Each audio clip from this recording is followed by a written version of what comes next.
There are corners of London where even time seems to hesitate, streets that hold their breath beneath the weight of memory.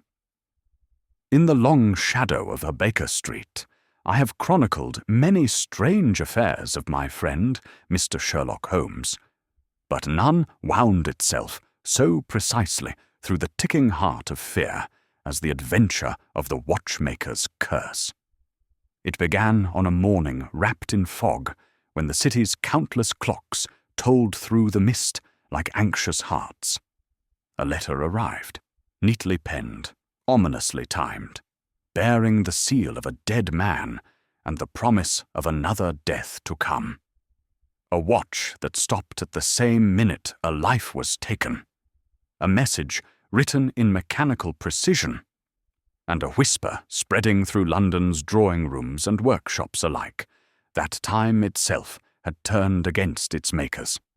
In this case, Holmes would trace the fine chain between superstition and science, between human craft and human cruelty. For behind every ticking wheel and gleaming spring lay a hand that wound not merely metal, but fate itself.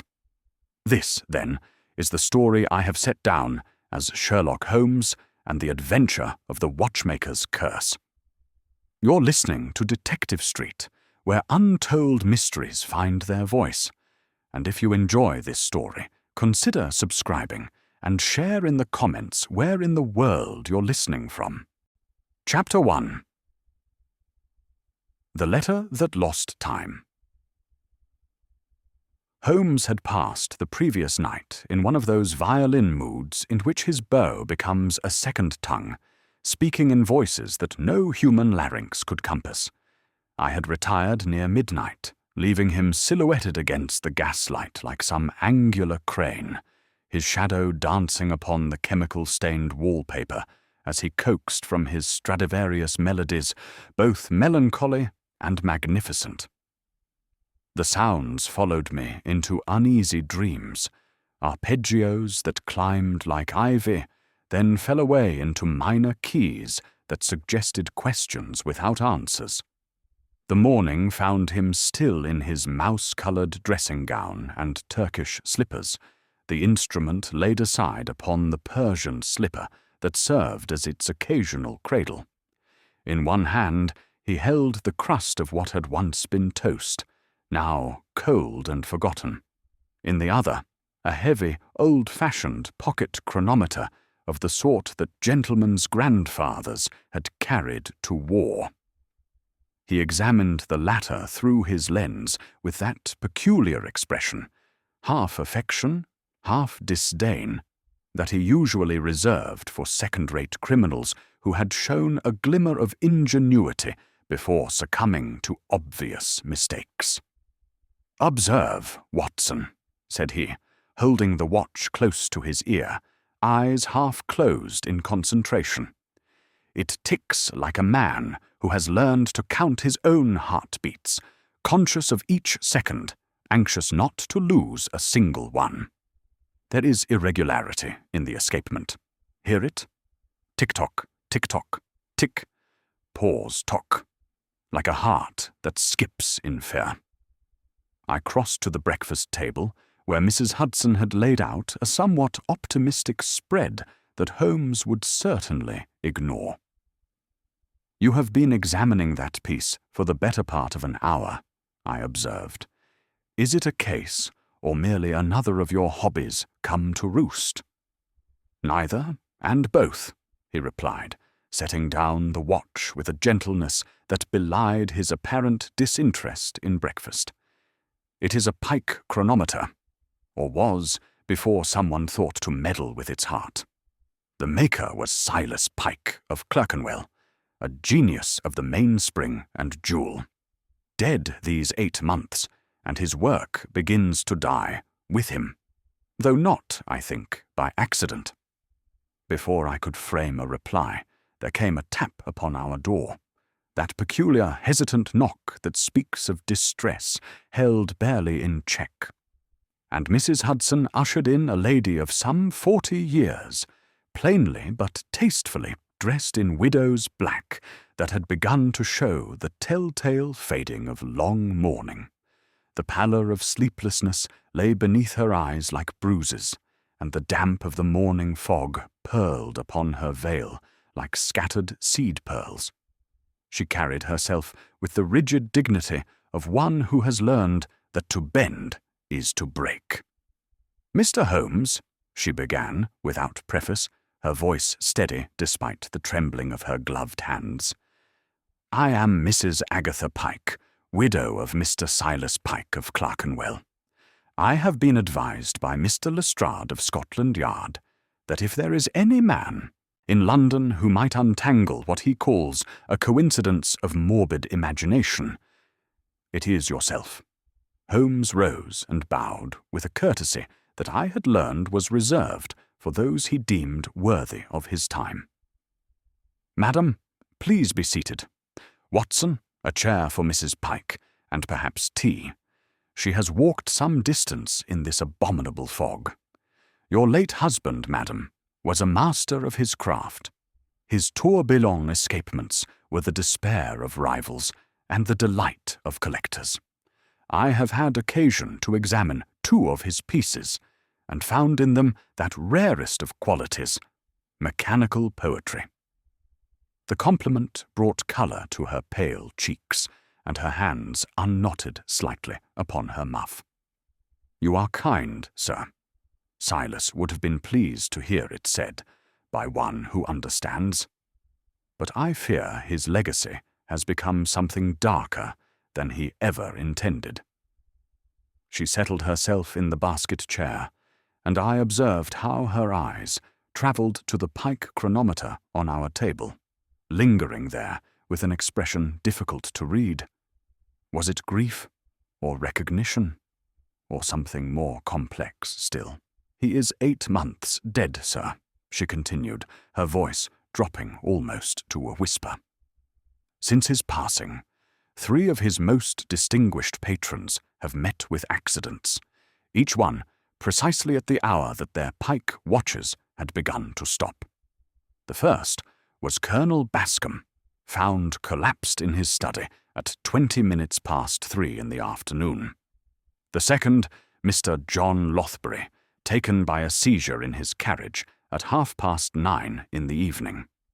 The third, Lord Pelham's younger brother, Mr. Geoffrey Pelham, struck down in his club at 14 minutes past 6. In each case, their Pike watches were discovered stopped at the fatal hour. Society has christened it the Watchmaker's curse, and there is talk," she faltered, then pressed on. "There is talk that my late husband, in his final illness, placed some malediction upon his finest work, that it might take with it into death those who had wronged him in some fashion," Holmes interjected gently. "Pray, do not distress yourself with evasions, Mrs. Pike. In my profession, as in your late husband's, precision is all. Had these gentlemen been, shall we say, difficult clients?" She nodded, relief and shame mingling in her expression. "Silas was a proud man, Mr. Holmes, but never a vengeful one. These gentlemen, they took advantage of his pride.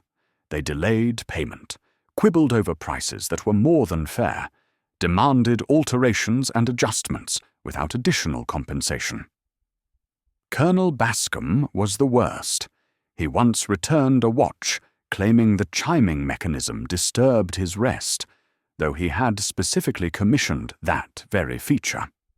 When Silas attempted to charge for the removal and rebalancing, the colonel threatened to ruin his reputation among the military men who were his best patrons. It aged him, Mr. Holmes. These small cruelties aged him more than his illness ever did." Holmes steepled his fingers, his grey eyes luminous with interest. "And now, a 4th gentleman has received warning of a similar fate." "Yesterday morning," she replied, reaching into her reticule with fingers that trembled despite her efforts at composure.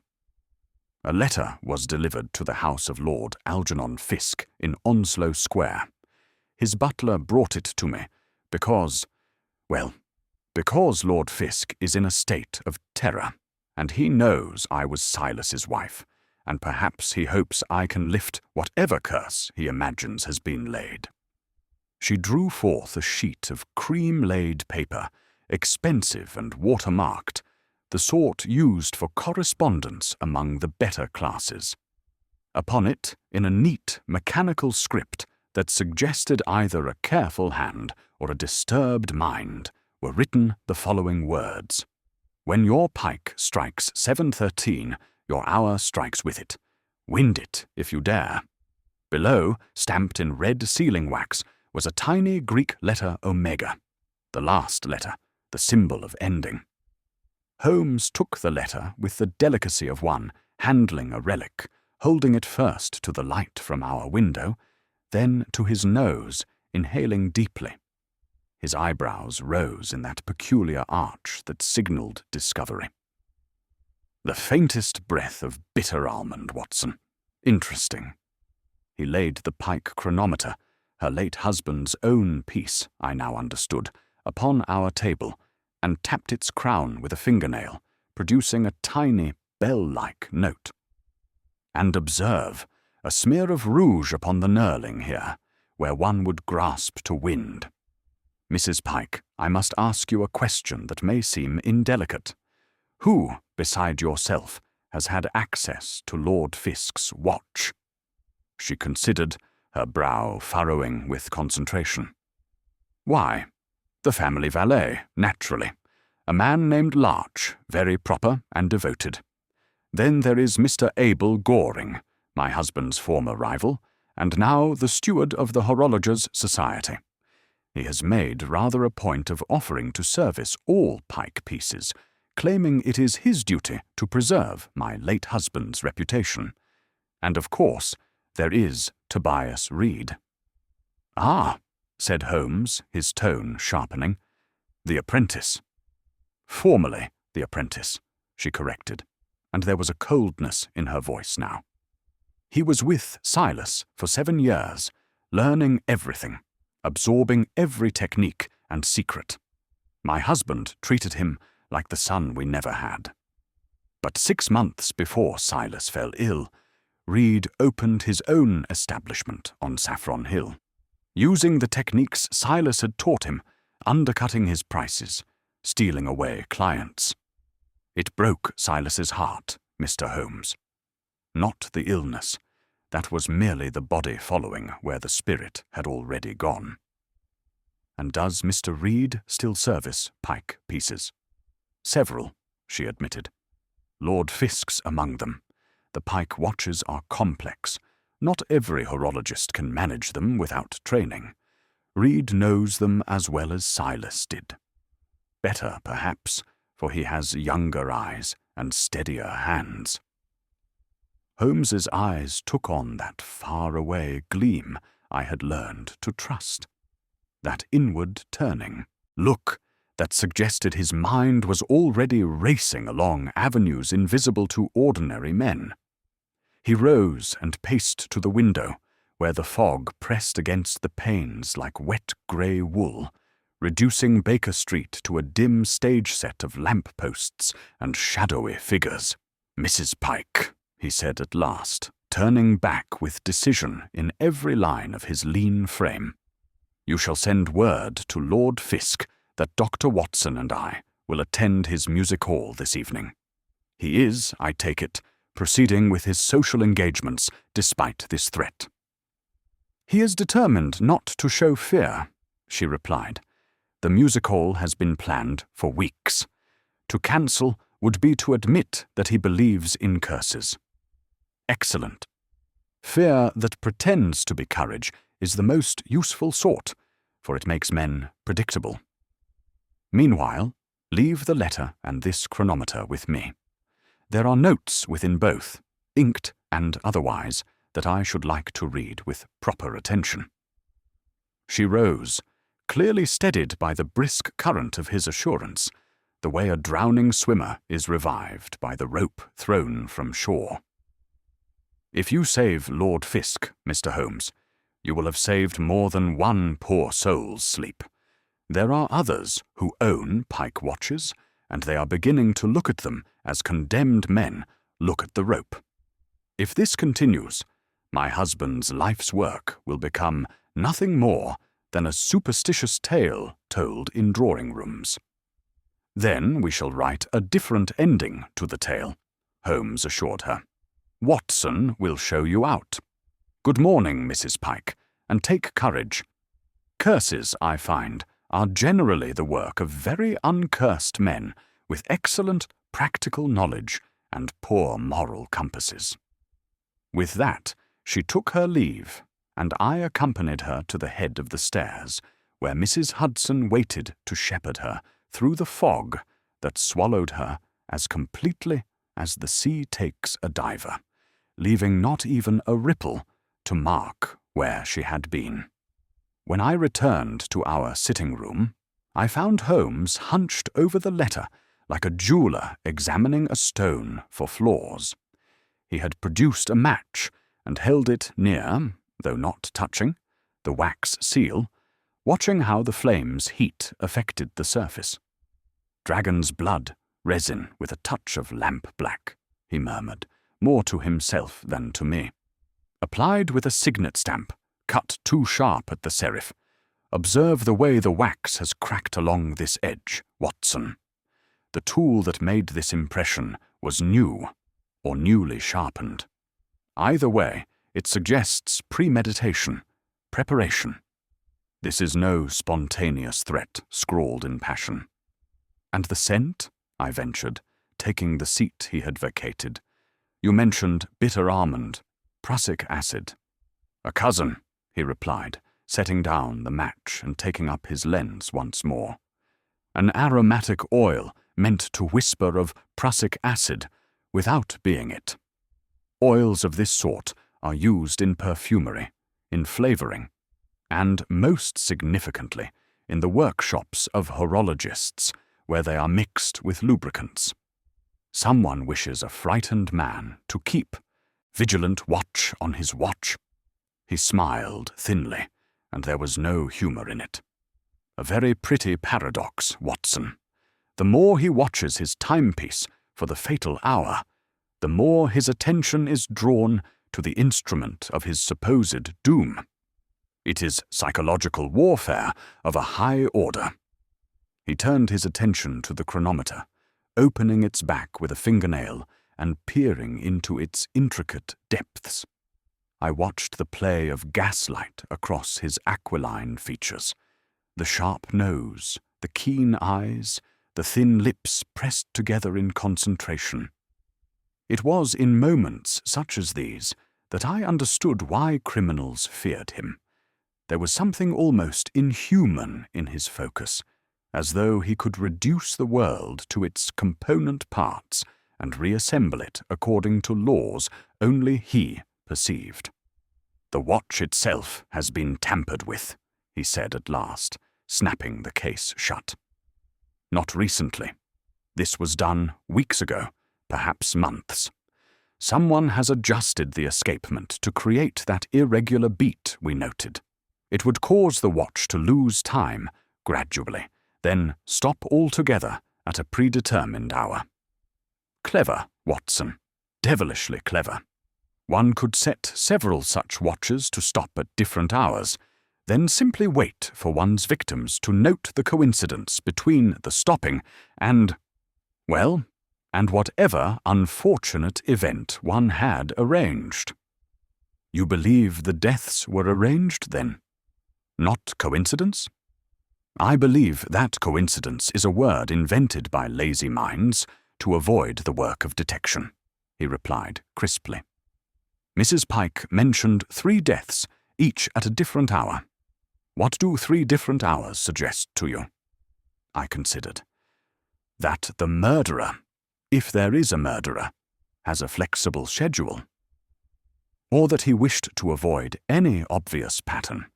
Had all 3 men died at the same hour, the connection would be too clear, too suspicious. But 3 different hours each one corresponding to a stopped watch. That suggests something more mystical, more curse-like. It invites superstition, even as it practices the most careful planning. He moved to the chemical corner, where his bottles and retorts stood in ordered chaos. The rouge upon the crown is interesting as well. It suggests a woman's hand, or a man who has recently handled a woman's cosmetics, combined with the almond oil, which numbs slightly when applied to skin. I begin to form a picture. Of the murderer. Of the method, Watson, which is often more revealing than the man. Shall we say that our villain has devised a way to make his victims participate in their own demise? The letter announces an hour. The watch, tampered with, approaches that hour with increasing irregularity, building tension. Something about the watch itself, the crown, perhaps, or the mechanism of winding, has been prepared to deliver a shock, a poison, a stimulus that acts upon a heart already strained by fear. The victim winds his watch, checking obsessively as the fatal hour approaches, and in so doing, he broke off, his eyes distant. But that is speculation, and we must have facts. Watson, we have several visits to make before evening. I shall need my boots, my stick, and that revolver of yours. London fog hides many things, and not all of them are as harmless as watchmakers. Thus did the curtain rise upon the strange drama that I have set myself to record, and I confess I felt, though I could not then have said why, that it would not fall until the hour 7:13 had tolled somewhere in London, and we had discovered whether it would toll for Lord Fisk, or for justice, or for some darker cause altogether. Holmes rang for his boots, and while Mrs. Hudson fetched them with her usual combination of efficiency and barely suppressed curiosity, I checked my service revolver and found it in order. The morning gathered itself like a mainspring awaiting the finger and the key, and I had the distinct sense that we were being wound into something whose mechanism we did not yet understand. The fog pressed closer still, and somewhere in its depths, I was certain, a watch was ticking toward 13 minutes past 7. Chapter 2. Clerkenwell and the Men Who Mend Time. By noon, we were deep in the clatter and bright filings of the Clerkenwell, that district where time is manufactured by the hour and sold by the second. The fog had lifted somewhat, replaced by a thin young cold rain that turned the cobblestones into mirrors and made the shop fronts gleam as though freshly varnished. Holmes moved among the workshops with a craftsman's ease, speaking the patois of cogs and jewels, of jewelled bearings and temperature compensation as fluently as a native. We passed first down St. John Street, where the older establishments stood cheek by jowl with counting-houses and public houses that had served generations of watchmakers. Holmes paused before several shop windows, studying the timepieces displayed there with an attention that seemed excessive until I realized he was reading them as another man might read a newspaper, gathering information about technique, taste, and rivalry. You see that one, Watson? He pointed to a particularly elaborate chronograph in the window of one Signor Calvetti, whose shingle boasted Italian superiority in the English craft. That is a direct copy of a Pike mechanism, the split-second function there, with the two overlaid hands. But observe how the pusher is positioned, directly at 2 o'clock, rather than Pike's preferred location at 4. Calvetti lacks Pike's instinct for balance, you see. His watches are heavier on the right side. A small thing, but telling. I shall take your word for it, I replied, drawing my coat closer against the rain. I confess I have never thought deeply about the positioning of watch-pushers.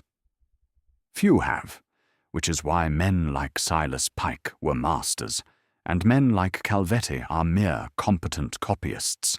The difference between art and craft, Watson, lies in such details.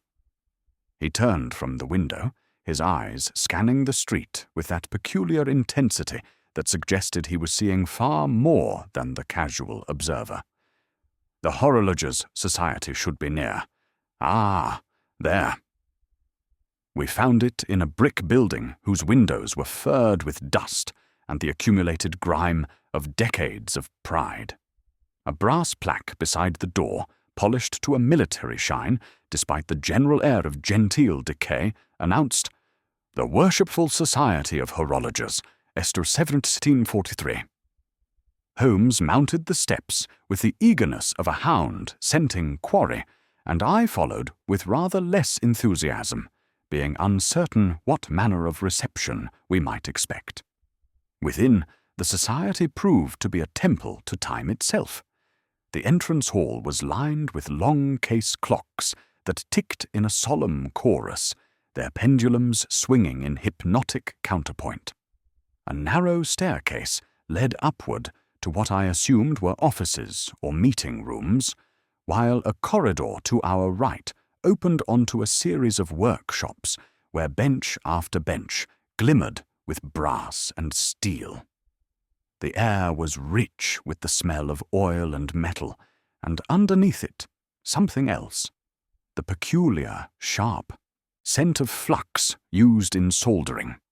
A clerk appeared, a wizened little man with a magnifying glass still strapped to his head like some strange organ of vision.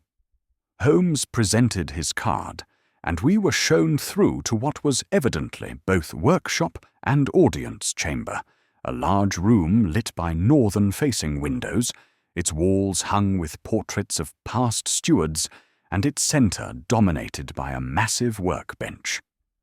Mr. Abel Goring rose from this bench as we entered, a short, compact man with a beard clipped to an engineer's economy, and hands that showed the telltale burns and scars of his profession. He received us with a courtesy that had a hinge of caution on it, like a door that opens only part way. "Mr. Holmes," said he, wiping his fingers on a rag that was already more oil than cloth, "I am surprised but not displeased. The Society has often wished for a man of your particular talents to examine some of the more curious problems that cross our threshold. Is this visit professional or personal?" "Both, perhaps," Holmes replied easily, accepting the offered hand with no sign of distaste for its grimy state. "I'm making inquiries into certain irregularities involving Pike chronometers. Mrs. Pike suggested you might be able to enlighten me." Goring's expression shuttered slightly. "The curse, you mean? The so-called Watchmaker's curse?" Though his tone was dismissive, his thumb worried a caliper he had picked up from the bench, betraying a nervousness that his voice denied. "It is a vulgar fiction, Mr. Holmes, good for gossip and bad for business, particularly bad for the reputation of the Society, which has laboured for more than a century to establish horology as a science rather than a mystical art." Holmes nodded, his eyes merry despite the gravity of his tone. "A neat philosophy that saves much trouble. Tell me, who now services the Pike pieces? I understand they are of sufficient complexity to require specialized knowledge." "Whoever brings them," returned Goring with a shrug that seemed overly casual. "I see many, naturally. I am the steward here, and it is my duty to ensure that fine work is preserved. The late Mr. Pike's apprentice, Reed, sees some as well. He has the knowledge, certainly. Too much knowledge, perhaps." "In what sense?"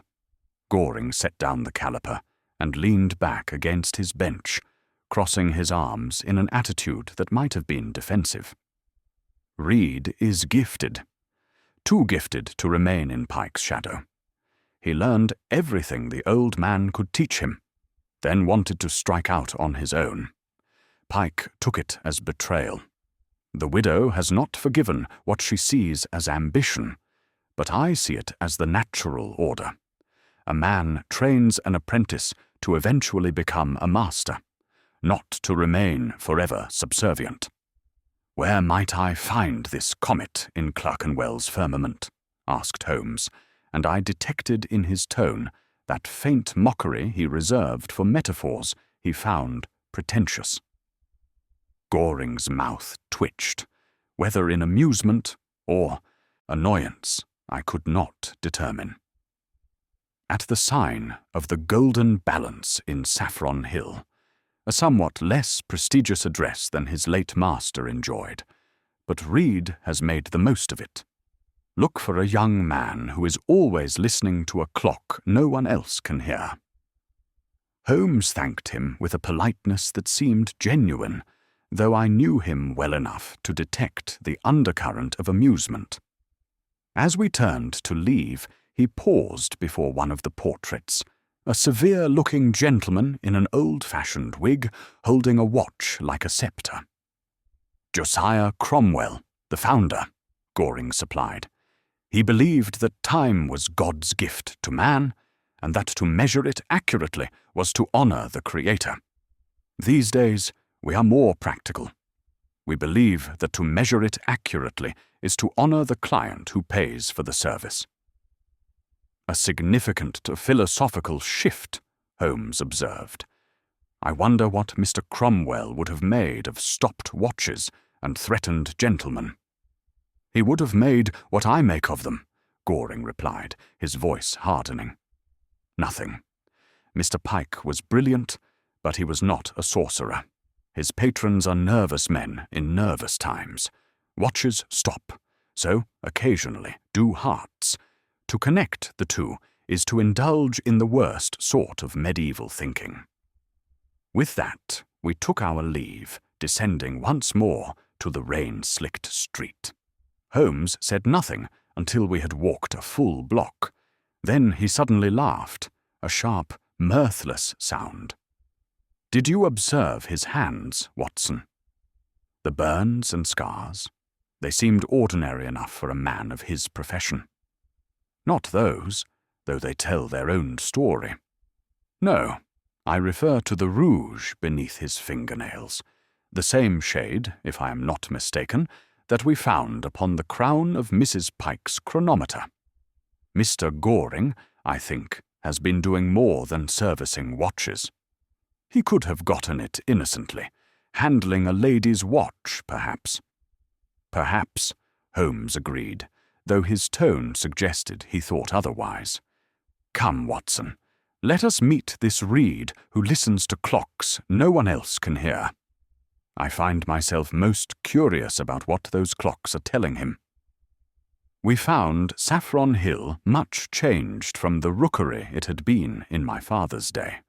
Respectability had crept in, bringing with it small shops and decent lodgings, though the narrow streets still held shadows that seemed darker than they ought.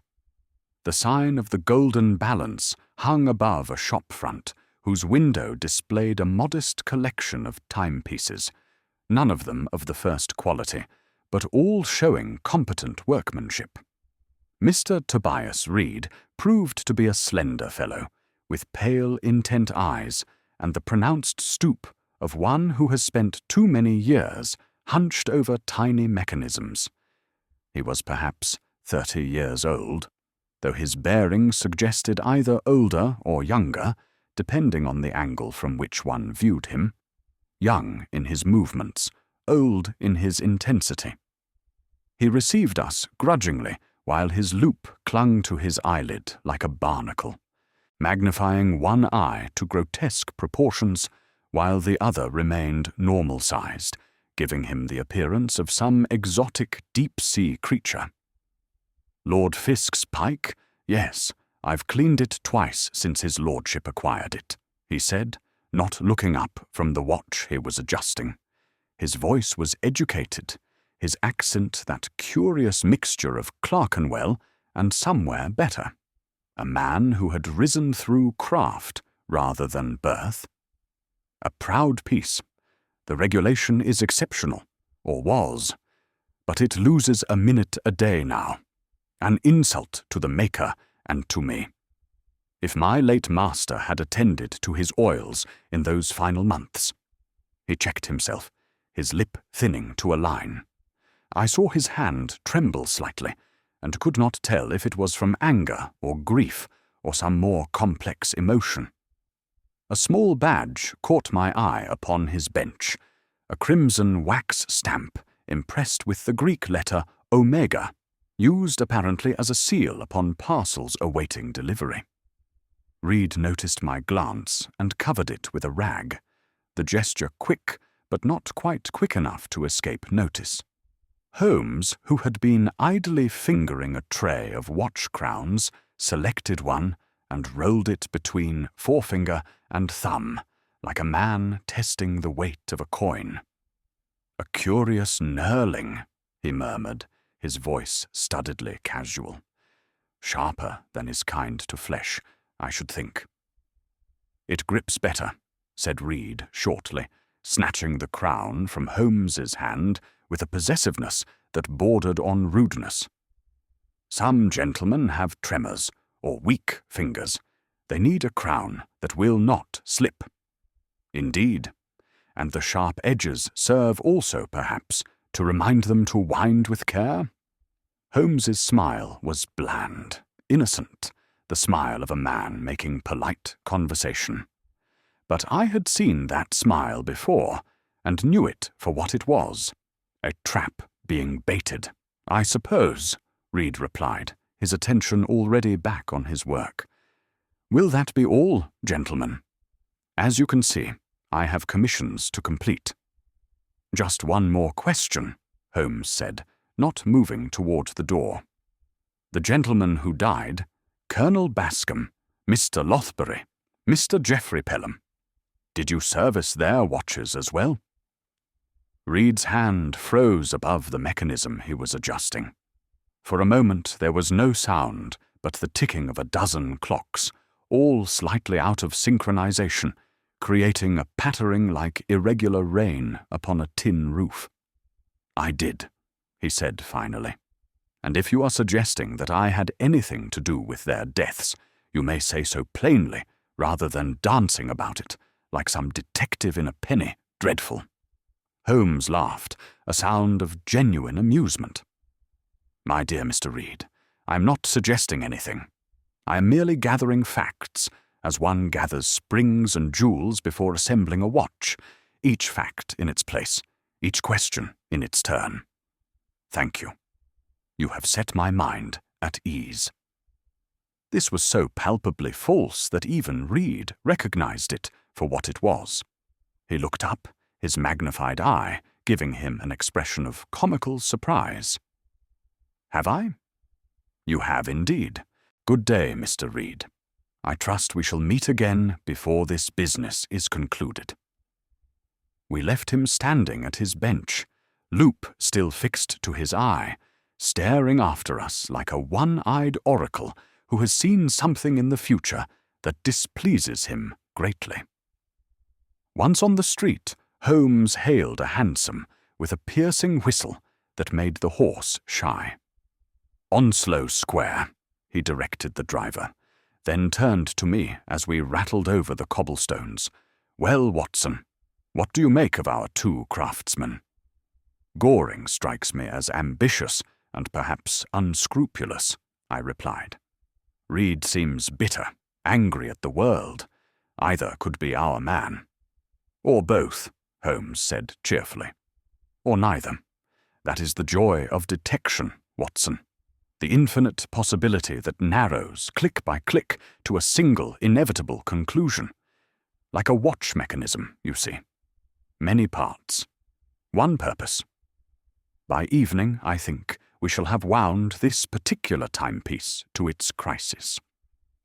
The hansom bore us westward, through streets grown more respectable with each turn of the wheel, until we arrived at Onslow Square, where Lord Algernon Fiske's tall house rose from the thinning fog like a mast from troubled waters. Chapter 3. 13 minutes. Past fear. Lord Fiske's residence proved to be one of those Georgian establishments that speak of old money and older anxieties. The windows heavily draped, the brass fittings polished to a suspicious shine, as though the occupants believed that vigilant housekeeping might ward off the uncertainties of the age.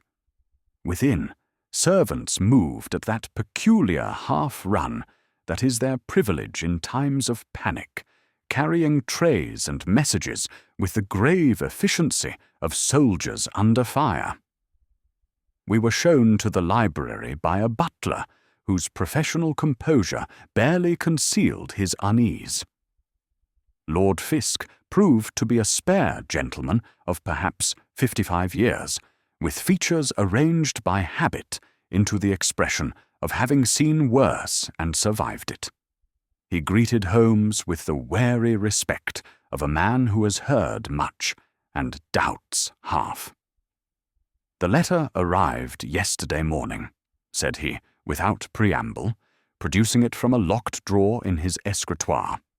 It matched Mrs. Pike's description in every particular: the same cream-laid paper, the same mechanical script, the same red omega seal. "I confess, Mr. Holmes, I should prefer not to die at so arbitrary a time as 13 minutes past 7.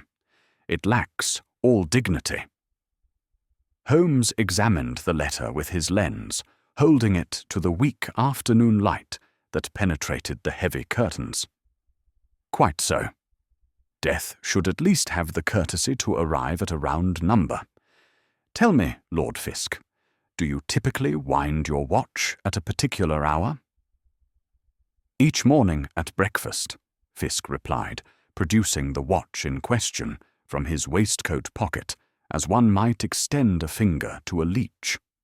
"It has been my custom these 40 years. My father taught me. A gentleman's watch should never be wound at night, lest anxiety over the next day's affairs cause him to overwind. Morning is the proper time, when the mind is clear and the hand steady." Holmes held the watch to his ear, then to the light, his expression intent. With his fingernail he teased a tiny grain of something from the crown's serration and placed it to his tongue like a wine taster assessing vintage. "The faintest numbing," he remarked after a moment. "Watson, make a note. Crown knurling sharpened to razor tolerance. Residue suggests almond oil adulterated with a sedative alkaloid in homeopathic degree. Psychological purpose rather than lethal intent. The fear is the weapon, not the substance." I recorded this in my notebook, though I confess the terminology swam before my eyes. Holmes, meanwhile, had opened the watch's back and was peering into its mechanism with an attention that bordered on reverence. "A beautiful piece," he murmured. "Pike at his finest. But someone has been inside, recently, within the week. This screw has fresh tool marks, and the balance wheel has been deliberately offset. The watch will run slower and slower as it approaches 7 o'clock, creating the illusion of mechanical failure at the appointed hour. Clever, but not impossibly so. Any trained horologist could accomplish it, given access and motivation." He snapped the case shut and turned to Fiske with sudden decision. "You will give strict orders that no hand save your valet's shall touch this watch, and he only in my presence. For tonight's music hall, I shall require a strategic position from which I can observe both your guests and your household staff. Watson will assist me. We shall be looking for someone who pays particular attention to you at the approach of the appointed hour. someone who wishes to observe whether his handiwork succeeds." "Tonight?" Fisk repeated, his face paling. "You mean to use me as bait?" "I mean to catch a fish that has been swimming in dark waters too long," Holmes replied. "Fear not, Lord Fisk. Watson is an excellent shot, and I have some small experience in preventing murder. If our quarry shows his hand, we shall be there to grasp it. If he does not, well, then you shall survive past 7:13. The spell will be broken, and we shall have proven that curses are remarkably susceptible to the presence of witnesses." Fisk managed a wan smile. "You inspire a confidence I do not feel, Mr. Holmes, but very well.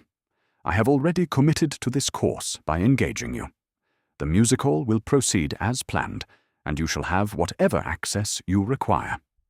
"Excellent. One final question. Who knows of your habit of winding your watch at breakfast?" "Why, everyone, I suppose. It is not a secret. I often jest about it at my club. A man must have his rituals, I say, or he becomes no better than a savage." Holmes's eyes gleamed. "Indeed, ritual is the lock, and habit is the key. Our villain understands this very well. Until this evening, then, Lord Fisk. I suggest you wind your watch as usual tomorrow morning, but perhaps with gloves on. The numbing agent is harmless in such small doses, but why take unnecessary risks?" We departed into the afternoon, which had grown colder still, the fog returning with the premature dusk of a London October. Holmes was silent during our journey back to Baker Street, sitting with his eyes half closed and his fingers drumming upon his knee in a rhythm that I recognized. He was composing mentally, arranging facts like notes upon a staff. "You perceive the pattern, Watson?" he said at last, as our hansom turned into Baker Street.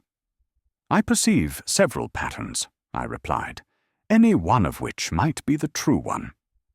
"Precisely. That is the difficulty and the delight. We have a widow who loved her husband and resents those who wronged him. We have a rival who benefits from Pike's fall and now controls the society that was once Pike's domain.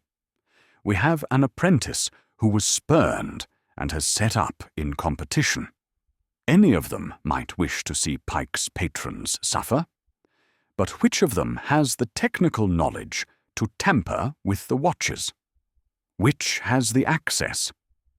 And which, most importantly, has the philosophical bent to construct so elaborate a revenge?" "Reed seems the most likely," I ventured. "He has the knowledge, the access, and the bitterness." "He does," Holmes agreed. "And that is precisely what troubles me. He is too obvious, Watson. When a crime points so clearly to one man, I always suspect that another is doing the pointing. But we shall see. Tonight's music hall will be most instructive." Back at Baker Street, he spent the remainder of the afternoon in chemical experiments that I did not pretend to understand, heating and cooling various substances, examining them under his microscope, making notes in that crabbed shorthand he had devised for his own use. At one point, he had me fetch my medical bag, from which he borrowed a vial of tincture of belladonna. "For comparative purposes," he explained, "I wish to test whether the numbing agent on Fisk's crown is related to the nightshade family. If so, our villain has access to a pharmacopoeia as well as a workshop." By evening he had donned his dress clothes with an elegance that always surprised me. Holmes could look like a tramp or a duke depending on his purpose, and tonight he had chosen to present as the latter. I followed suit, checking my revolver before concealing it in my coat pocket. "Remember, Watson," he said as we descended to the waiting hansom, "tonight we are observers, not participants. Violence, if it comes, will come from hands we do not yet see clearly. Keep your revolver ready, but your temper in check. Our quarry is clever enough to have planned for interference." Fisk's musicale unfolded that evening under the browned gaze of ancestors whose portraits lined the drawing-room walls. A string quartet had been engaged, competent if not inspired, and they worried their way through Haydn with the determination of men paid by the hour rather than by beauty. The guests, perhaps 24 in number, whispered among themselves of watches and curses in the manner of people who enjoy being frightened at a safe distance. I stationed myself, by Holmes's instruction, near the door to the library, which afforded a view both of the drawing-room and of the corridor leading to the service stairs. From this vantage I could observe the guests as they arrived, noting their reactions to Lord Fisk, who moved among them with the strained joviality of a condemned man at his own wake. Holmes was everywhere and nowhere, exchanging pleasantries with a dowager at one moment, examining the mantel clock with ostentatious indifference the next, chatting with the musicians during their interval, observing the servants as they circulated with refreshments. He made particular study of the valet, Larch, a solemn fellow with the bearing of an undertaker, and of the silver salver on which Larch habitually placed his lord's watch during supper, a custom that struck me as odd until I remembered that gentlemen of the older generation preferred not to carry timepieces while dining. Mrs. Pike arrived early, dressed in black silk that rustled like whispered secrets. She carried herself with a dignity that commanded respect, and I saw several guests approach her with condolences that seemed freshly minted for the occasion. Holmes bestowed upon her a courtesy that warmed her reserve, guiding her to a seat from which she could observe the proceedings without being at their centre. Mr. Abel Goring arrived late, his fingers still faintly darkened with the filings of his trade despite evident efforts at cleaning. He made a point of greeting Lord Fisk loudly, offering to set right any pike that misbehaved, a comment that earned him sharp looks from several guests and a wan smile from Fisk himself. Of Tobias Reed, however, there was no sign, which surprised me less than it seemed to annoy Holmes. "I would rather watch an absent man," he murmured when I mentioned this, "than a present one whose every gesture is a paragraph. Reed's absence speaks more eloquently than Goring's presence. Note it, Watson, the dog that does not bark."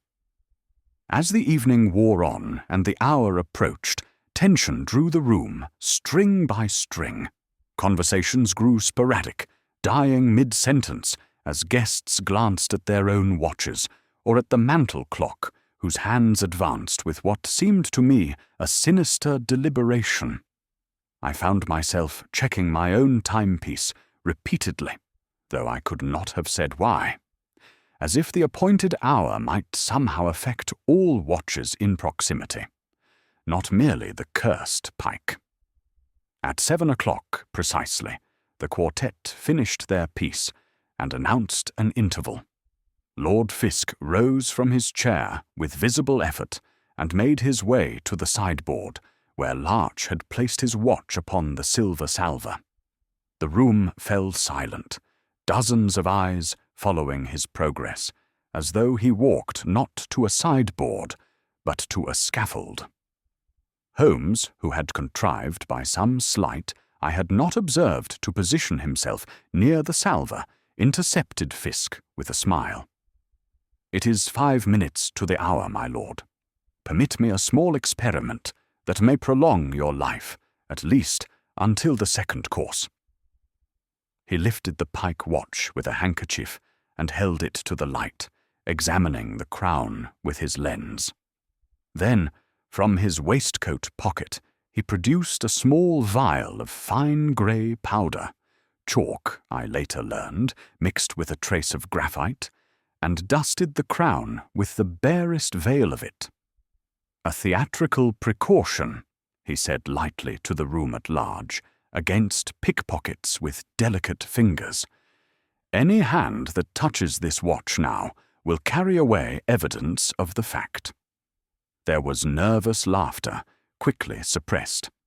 Holmes replaced the watch upon the salver and stepped back, his eyes scanning the room with that peculiar intensity I had learned to recognize. He was hunting, and the prey was among us. At 7 minutes past the hour, I observed Larch receive a whispered message from a footman and depart the room, moving with the unhurried pace that good servants cultivate. A moment later, and here my military training served me well, I caught a flicker of movement in the corridor beyond the drawing-room. A shadow glided past, neither servant nor guest by his dress, which was that of a tradesman in his Sunday best. Good cloth, but ill-fitting, suggesting clothes purchased for an occasion rather than for daily wear.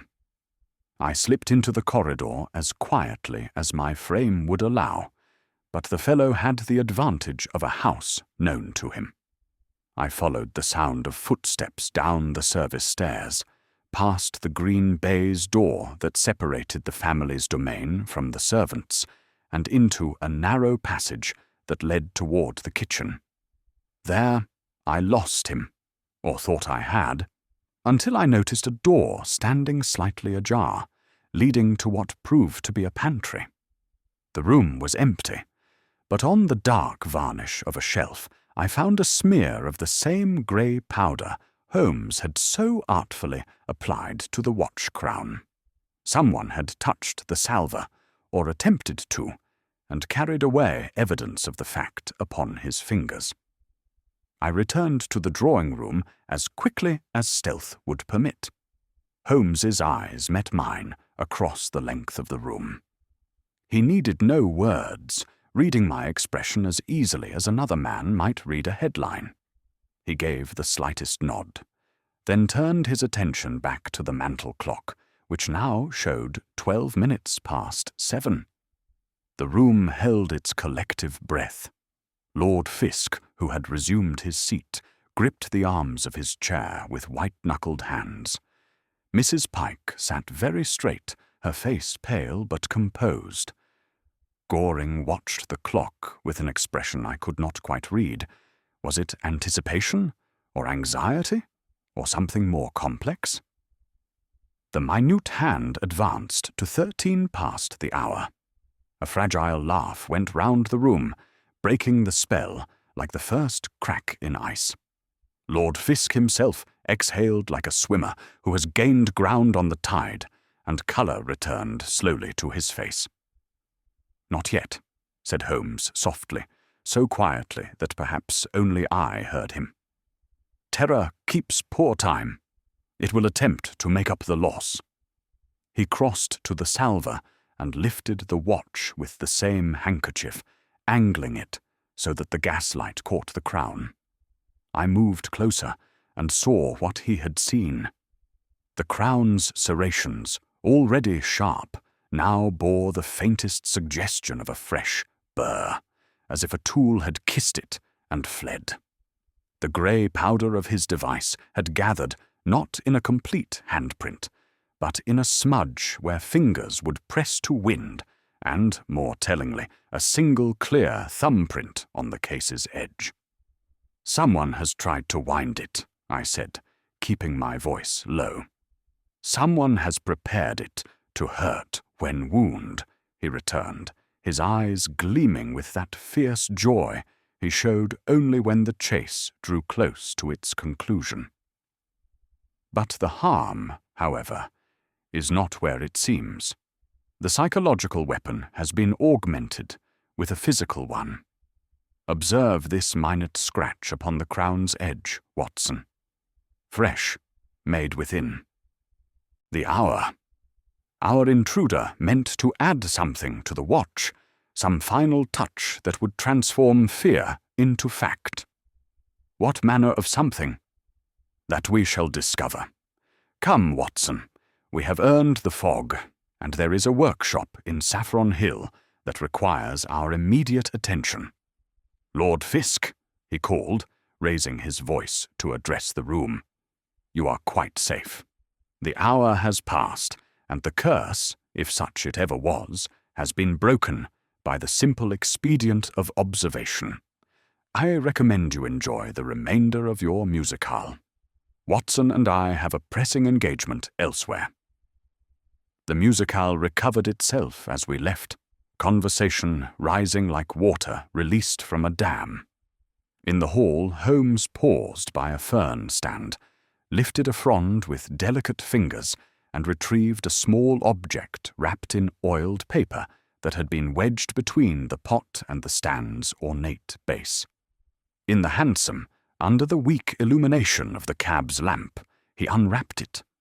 Within lay a hollow signet ring of the sort that had been fashionable a generation ago, its bezel pierced with a pin so fine it might pass for a jeweller's flaw.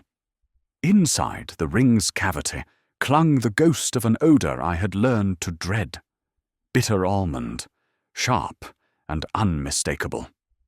Capillary bore, Holmes murmured, holding the ring up to the lamp's light so that I could see how the pin connected to the hollow chamber. A single drop will travel where fear invites it. The wearer presses the ring to the crown while assisting a gentleman in distress, perhaps offering to wind his watch or examining it with apparent concern. The prick is no more than a scratch, easily missed in the moment. The oil is naught but a whisper. But prussic acid, even in so small a dose, enters the bloodstream through broken skin. Then the heart learns to hurry and forgets how to stop. Diabolical, I breathed. But who? Holmes closed my hand upon the ring, his grip surprisingly strong. We shall ask the right question in the right workshop, and we shall ask it at the loudest of an absent man. Reed's absence tonight was not caution, Watson. It was confidence. He believes himself safe behind his mechanism, the clockmaker who has set events in motion and need only wait for the appointed hour to strike. The hansom bore us eastward once more through streets grown dark and dangerous. The fog had returned in force, reducing visibility to mere yards, transforming familiar landmarks into ghostly suggestions of themselves. Gas lamps floated in the murk like drowned moons, and the clop of our horses' hooves echoed off invisible walls. I tightened my scarf against the cold, and thought with an unreasoning superstition that I could not quite shake of the number 13, that unlucky digit that had featured so prominently in our case. 13 minutes past the hour. What was it about that particular time that our villain had chosen? Was it mere arbitrary selection, or did it hold some significance I had failed to grasp? Holmes ventured, why 13 minutes past? Why not simply 7 o'clock, or half past, or any other hour? He was silent for a moment, and when he spoke, his voice held that distant quality that suggested his mind was walking corridors I could not see. Because 13 is unlucky, Watson, and our murderer deals in fear before he deals in poison. A man told he will die at 7 o'clock might steel himself, might face the moment with courage. But 13 minutes past, that is irregular, specific, arbitrary. It suggests forces beyond human control, knowledge beyond human ken. It transforms murder into destiny, calculation into curse. But it is all calculation. Precisely.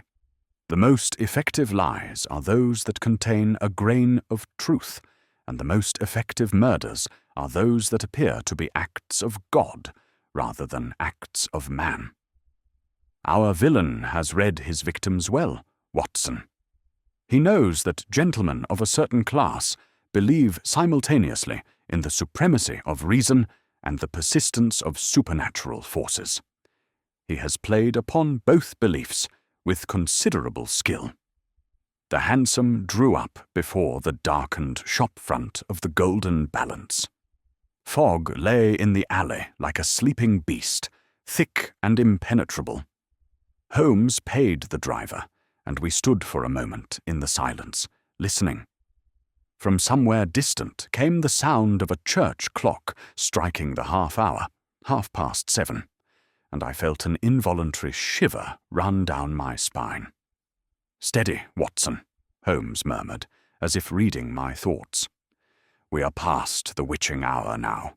What remains is merely human wickedness, which yields to human investigation." He tried the shop door and found it locked.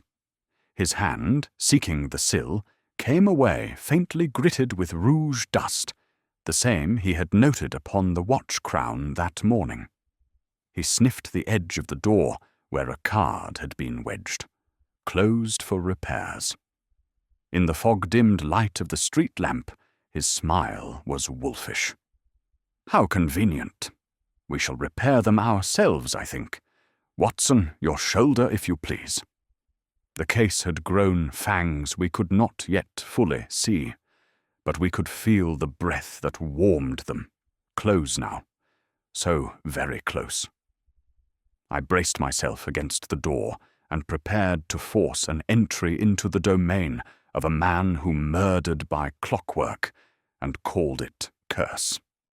Chapter 4. The Man Who Listened to a Hidden Clock. A stout shoulder, mine, applied with the full weight of military training, persuaded the door to yield with a crack that seemed appallingly loud in the fog-muffled street. We stepped into the black breath of metal and stale oil, and I had the immediate impression of entering not a workshop, but a tomb, a place where time had been imprisoned and left to die. Holmes struck a shaded match, the flame casting wild shadows across benches and walls. He moved with the delicacy of a surgeon in an operating theatre, holding the match like a sacrament over the benches, illuminating without disturbing. In the ash-tray that every watchmaker keeps for filings and debris, he found a sliver of sealing wax stamped with the Omega symbol. In the vise, gripped as if awaiting judgment, was a watch crown identical to those we had seen. The knurling sharp, cruel, designed to grip flesh as well as fingers.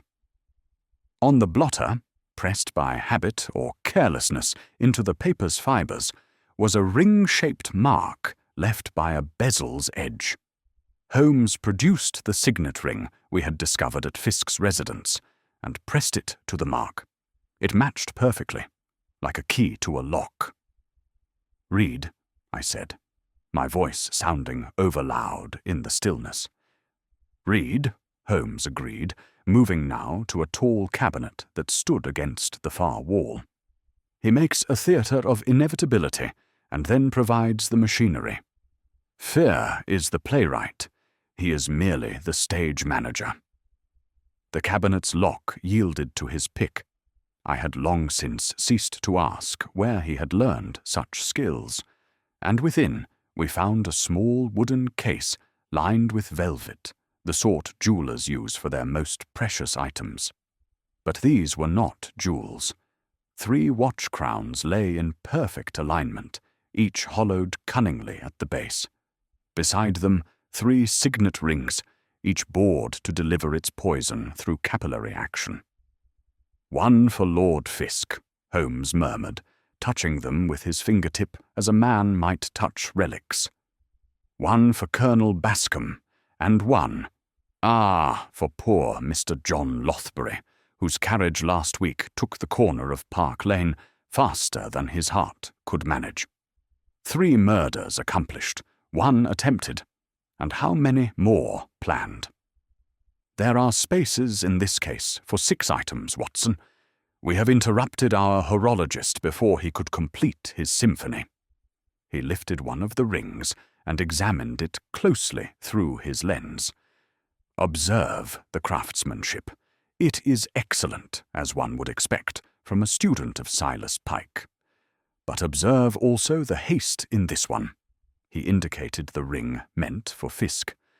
"The bore is not quite perfect, the angle slightly off. Reed was working against time, if you will pardon the irony. He needed this prepared for tonight, for the appointed hour, and hurried his work. Pride and pressure make poor companions in murder, as in horology." Holmes's face, so quick to animate in triumph, grew still and thoughtful. "Reed is the instrument. But who is the composer? Not Goring alone, whose pride runs to lecture rather than murder. The widow Pike? She is bitter, but loves the work, and this corruption of it would horrify her.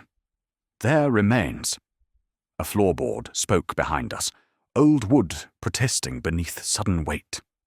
Reed himself stood in the doorway, pale eyes hotter than I had seen them, burning with a fever that might have been madness or merely the desperate intensity of a man who sees his carefully constructed world collapsing.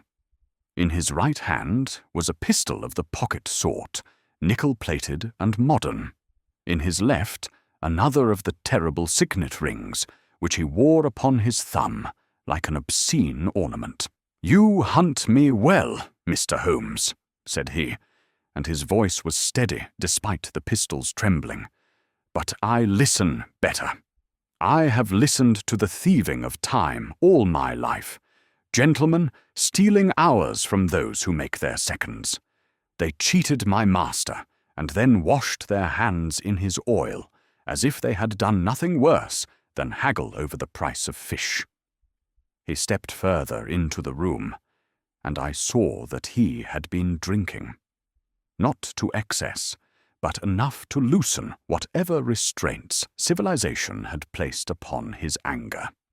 His clothes were disordered, his collar loose, and there was about him the air of a man who has ceased to care for consequences.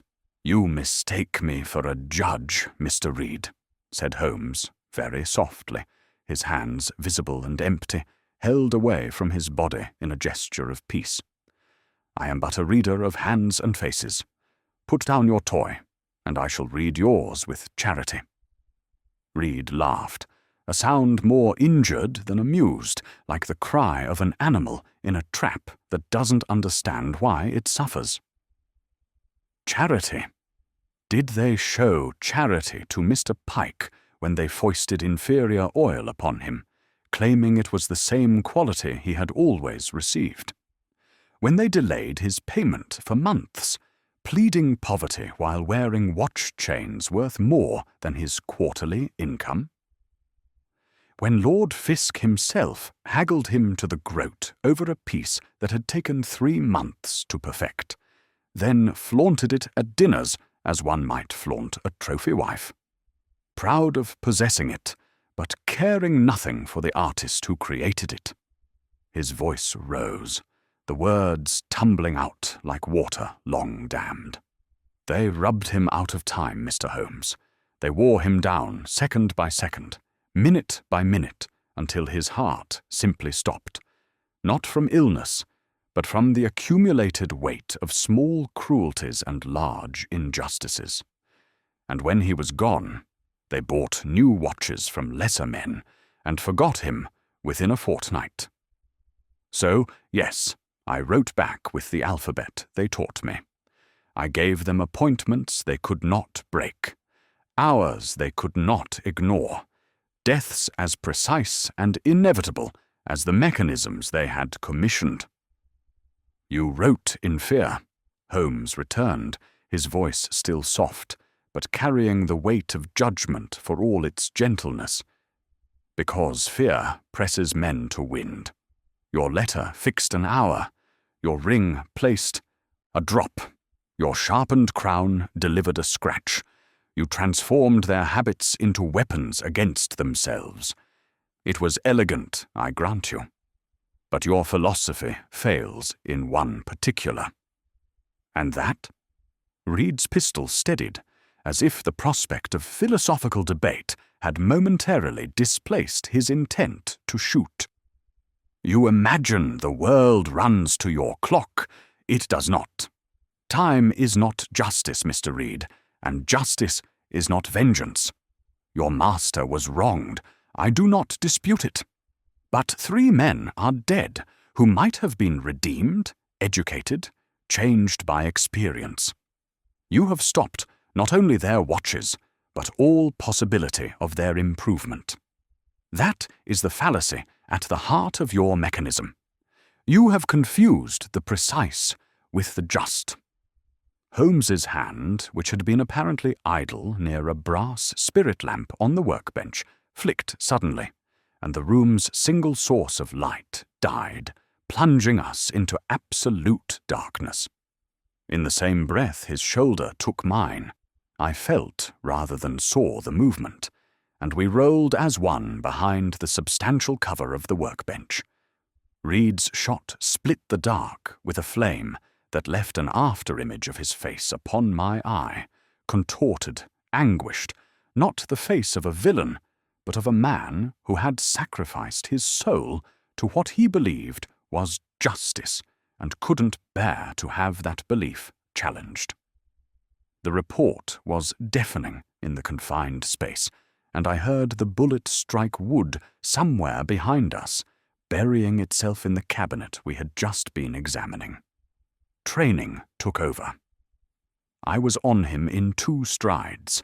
There are uses for military service yet, and knowing how to move toward gunfire rather than away from it is chief among them, and had twisted the pistol from his hand before he could fire again. He fought like a trapped ferret, all desperate strength and no technique, but Holmes was upon his wrist with the precision of a clockmaker's tweezers, unclasping the poisoned ring as gently as a nurse removes a brooch from a child. "Steady, Mr. Reed," said Holmes, his voice now carrying the full authority of victory. "We shall need you ambulant for the magistrate, and perhaps, if you cooperate, for something less final than the gallows. There are degrees of guilt, as there are degrees of precision, and a man who kills from wounded loyalty is not quite the same as one who kills from calculation alone." Reed sagged in our grasp, all the fight bleeding out of him like air from a punctured bladder. "I had meant only justice," he whispered, and I heard in his voice the echo of my own early days in the service, when I had believed that right and might somehow align. "Justice keeps better time than vengeance," said Holmes, and there was something like pity in his voice.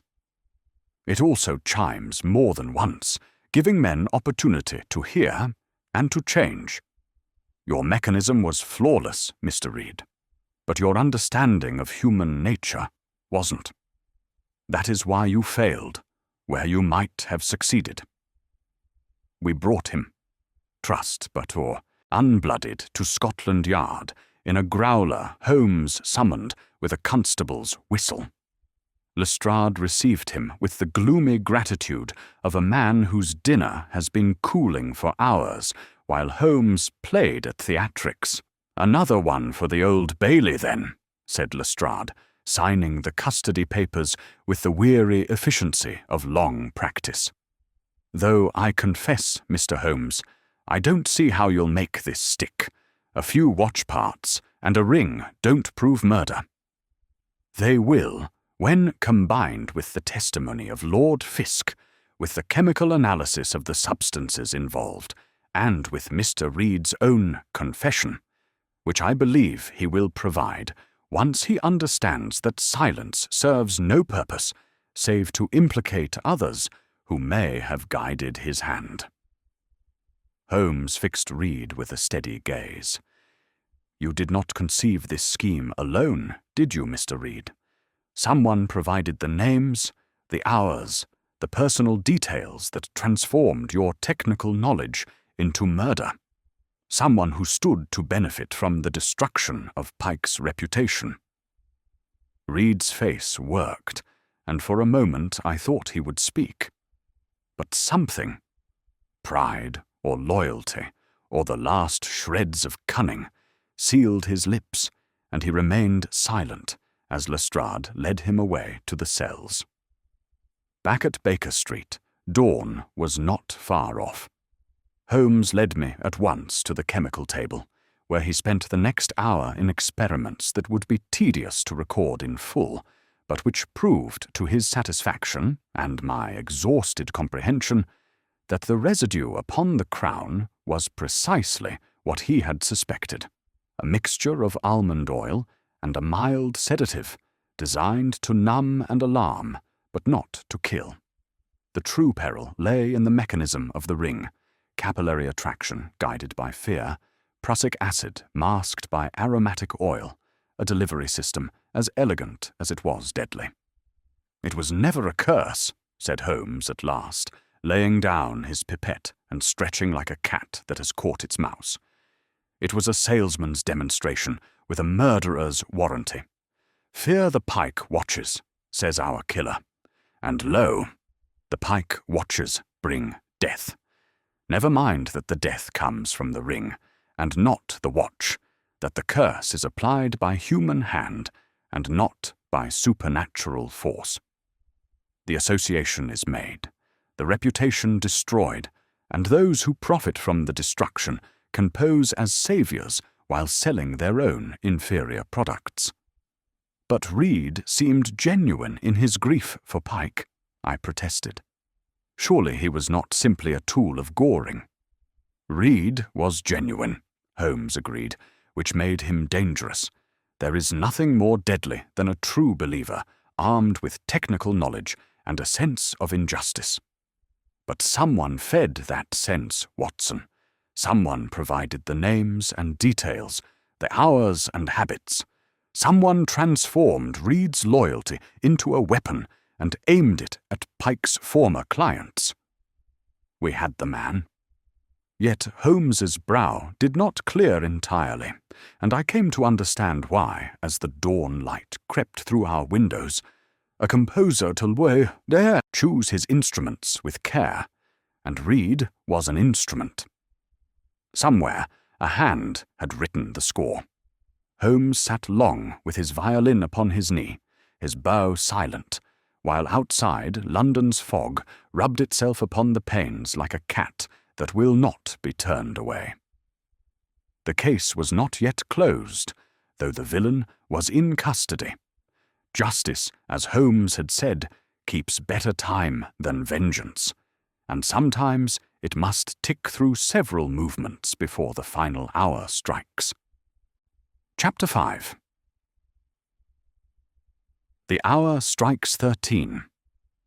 Lord Fisk, apprised by Lestrade that his tormentor sat in the cells at Scotland Yard, insisted upon calling at Baker Street the next afternoon. He arrived with an air of relief so palpable it seemed to precede him up the stairs, and with him came Mrs. Pike, and, unexpectedly, Mr. Abel Goring, whose presence cast a shadow over what should have been a celebration. "Mr. Holmes," said Fisk, settling himself in the basket chair with the heavy satisfaction of a man who has survived his own funeral. "I am in your debt, but Mr. Goring here believes you have not the whole of the matter, and after the events of last night I am inclined to defer to expert opinion in matters horological." Goring's eyes, always quick, were now hard as jewelled bearings. He stood, rather than sat, positioning himself by the window, as though ready for flight. "Reed is clever, yes," said he, his voice carrying the careful precision of a man on uncertain ground. "But he is not a joiner of conspiracies. His pride would starve before it begged information. He could not, for instance, have known the precise hours at which certain gentlemen habitually wound their watches, hours that Lord Fisk here was imprudent enough to make a topic of conversation at the Society's monthly dinners. Fisk coloured, his relief curdling into embarrassment. One mentions one's habits. It is what one does in polite company. One also mentions one's debts, said Goring, turning to Mrs. Pike with a bow that held more accusation than courtesy. Madam, you know as well as I that your husband was ruined not by poor oil alone, but by long credit extended to men who considered interest beneath their breeding. Mrs. Pike's mouth trembled. Anger and grief contended in her face. You will not say that Silas... Holmes raised a hand, and such was the authority in the gesture that all fell silent. He had been standing by the mantelpiece, but now he straightened, and I recognized the transformation that came over him when he prepared to deliver his conclusions, the hawk becoming the judge. I shall say, instead, that Mr. Reed named no names when we took him last night, despite considerable provocation. He maintained silence with a loyalty that does him credit, if nothing else does. But he need not have spoken, Mr. Goring, for his workshop spoke eloquently in his place.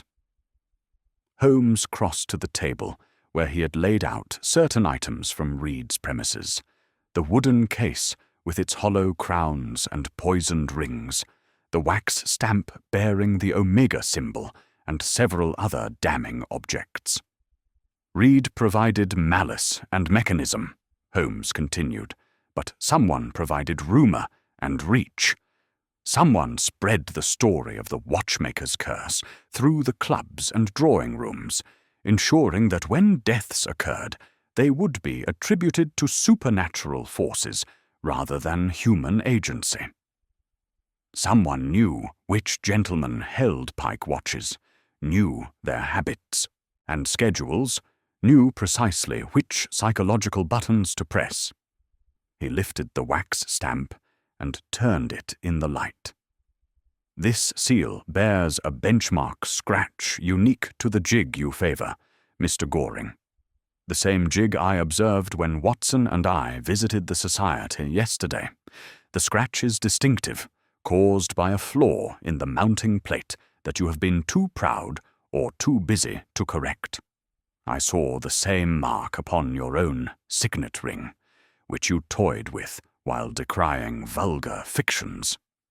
Goring flushed as if a flame had licked his cheek, but said nothing. The wax itself tells a story, Holmes went on.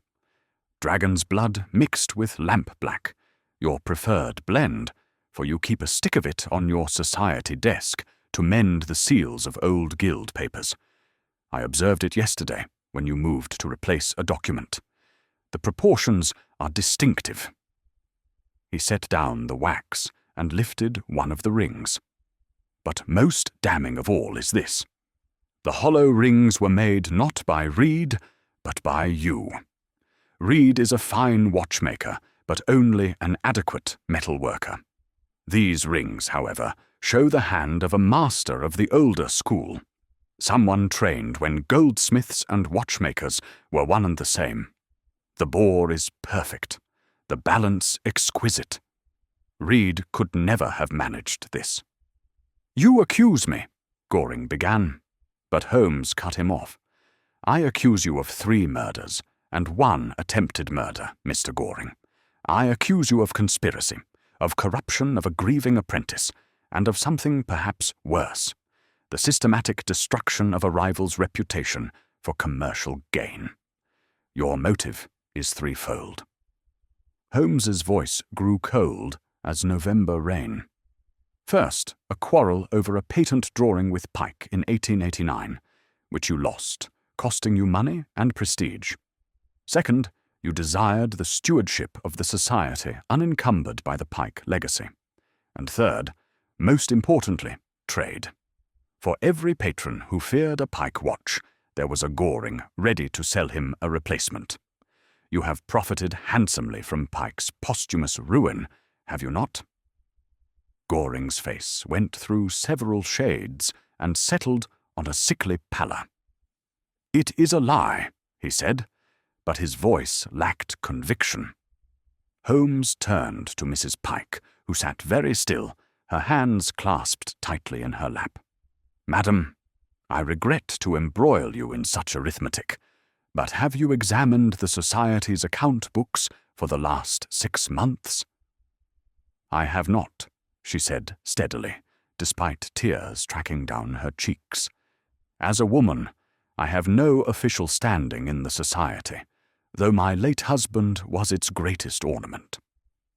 "Then permit me to summarize what an examination would reveal," Holmes said gently. "Since Pike's death, the Society, under Goring's stewardship, has seen a marked increase in business, specifically in the replacement of Pike watches with pieces made by other manufacturers. Goring himself has sold no fewer than 7 new watches to former Pike clients, at prices substantially higher than Pike ever charged. The account books will show a pattern of profit built upon fear and murder." He turned back to Goring with something like pity. "You are not wholly a villain, Mr. Goring. You are a competent craftsman who found himself in the shadow of genius and could not bear it. You convinced yourself that Pike's patrons deserved their fate, and in that conviction you found Reed, who shared your resentment but possessed the mechanical genius to act upon it. Between you, you composed a symphony of panic and profit." Mrs. Pike straightened, and I saw steel enter her spine. "Then I shall examine them, Mr. Holmes. If my husband's name has been used to sell fear, I shall sell truth, though it cost me everything." "Madam," said Holmes, and his bow held genuine respect. Lord Fisk cleared his throat. "I owe the Pike estate 57 guineas, overdue by some months, I confess. I shall pay them before this day is much older. With interest, though Silas never asked for it." "Pay them," said Holmes, "and wind your watch in private hereafter. The habit of announcing one's routines is an open invitation to those who would exploit predictability." It was then that Lestrade stepped from behind the parlour door, where he had been standing for precisely such a moment. "Mr. Abel Goring," said he, "I am placing you in custody on charges of conspiracy to commit murder, fraud, and criminal defamation. I must ask you to accompany me to Scotland Yard." Goring glanced once at the ring upon Holmes's table. That damning piece of craftsmanship. He seemed to shrink, as if a sudden calculation had seized him, of seconds spent in plotting, and seconds left before justice ground him fine. "I did not kill anyone," he said finally, hollow as a cracked bell. "The deaths were natural. Coincidence? Perhaps," said Holmes. "That is for a jury to determine. But you created the conditions for terror, Mr. Goring. You profited from grief. Whether the law calls that murder or conspiracy, history will render its own verdict." Lestrade took his arm, and together they departed, the detective and his prisoner, followed by Mrs. Pike with rigid purpose, and Lord Fisk trailing behind. The door closed, and their footsteps receded down our 17 stairs. For a long moment, Holmes and I stood in silence. Then he crossed to the mantelpiece and retrieved the Pike chronometer that had started this affair, the beautiful timepiece that had brought Lord Fisk to our door in terror. He opened its back with surgical delicacy, revealing the mechanism in all its intricate glory. Holmes selected a screwdriver so delicate it might have been designed for fairy timepieces, and made a subtle adjustment. "There," said he, closing the case with a decisive snap. "Silas Pike shall gain neither minute nor infamy by this adventure. The mechanism runs true now, as it should have from the beginning." The fault was not in Pike's design, but in the haste of his final months. A dying man racing against mortality. You were hard on Reed, I observed. His devotion to Pike was genuine, however misguided. Holmes's eyes softened. A rare sight. Loyalty untempered by reason is but another name for fire, Watson. It warms, then it burns. Reed loved his master. That I do not doubt. But love that leads to murder is love corrupted. If the law is wise, it will remember both halves of the flame when it passes sentence. He crossed to the window, looking out at Baker Street, where the afternoon fog was thickening. Goring is the more dangerous of the two. Reed acted from passion, from grief, twisted into vengeance. But Goring acted from calculation. He exploited another man's pain for profit. That is the colder crime. Will he hang? Holmes shook his head. I think not. The deaths were likely natural, though Reed's devices might have hastened them. Goring will face charges of conspiracy and fraud. He will lose his position, his reputation, his livelihood. For a man of his pride, that may be punishment enough. The watch upon the mantel ticked steadily. I moved to the window beside Holmes, watching as the lamplighters began their rounds and fog transformed London into a city of shadows. It was all theatre, I said. The omega symbol, the warnings, the precise timing, designed to create the illusion of curse when the reality was coincidence and natural death. Theatre, yes, Holmes agreed, reaching for his pipe. But theatre with teeth. Reed's mechanical traps were real enough, even if never sprung. The fear was real. The exploitation was real.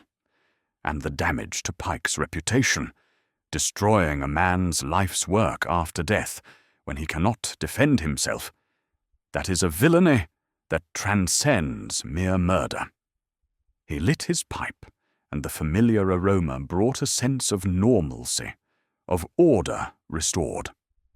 Outside, I heard the city's eternal symphony, vendors crying their wares, hansom cabs rattling past, the thousand sounds of London life moving on, indifferent to our small drama.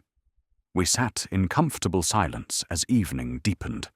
The fire crackled, the clocks ticked their various measures.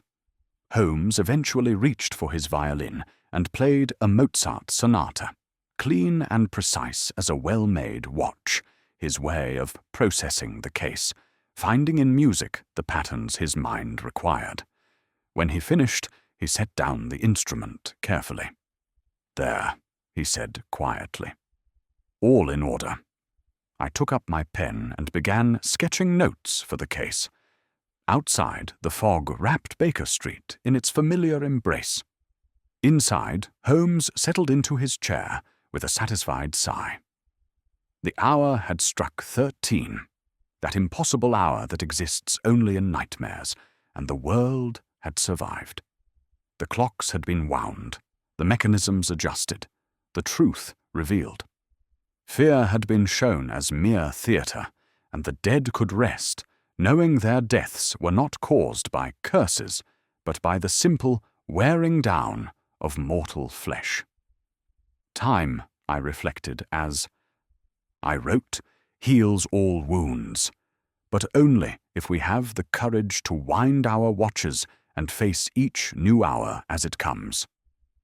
The Pike watch ticked on our mantel, keeping perfect time, and that was perhaps the best revenge Silas Pike could have, to continue doing precisely what he had designed it to do, with accuracy and grace, long after those who feared it had turned to dust.